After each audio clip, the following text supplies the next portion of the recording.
hear it. She believes that Fred is her son. And so Charlie Parker hits up the FBI, and he lets them know about all of this. Now, the FBI was already investigating this whole case because it's tied to an apparent kidnapping and possible human trafficking. But whatever, in the meantime, Fred is continuing to get away with all this, and it doesn't look like anyone is gonna catch him.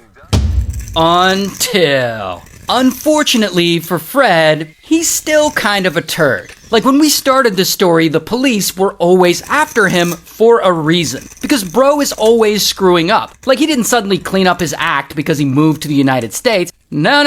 So, after a few months of living in Texas, he starts screwing up again. Like, he stops showing up to school, and he just stops going, and he gets suspended. Then, he steals his sister's car, and he drives it like 500 miles up to Oklahoma, and he gets pulled over for speeding, and bam, he gets arrested. And at one point, he gets a razor, and he starts himself. And so, they take him and put him in a psych ward for a few days. Like, this guy's doing all kinds of stuff. Now, at this point, Fred is 5 months into this con. And with all this erratic behavior and acting out, I guess Mom just can't stand it anymore.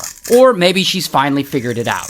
But at this point, she calls up Charlie Parker and she says, "You know what? I think you're right. I don't think this guy is my son." The next morning, Charlie Parker shows up to Mom's apartment, and he invites Fred to go eat at a diner with him. And so they go to this diner, and they're sitting there, and they're eating, and that is when Fred finally gives in, and he admits to Charlie Parker that he isn't this 16-year-old boy from Texas, that he's actually a 23-year-old man from France.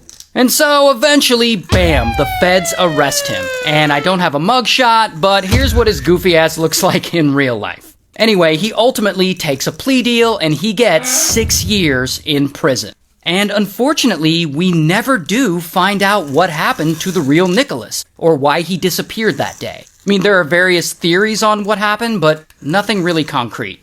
So anyway, that was back in 1998. And today, Fred, he lives a normal life, like in France, I think. And he's actually on TikTok. Like, he makes videos where he talks about a lot of the stuff he used to do. So, good for him for cleaning up his act.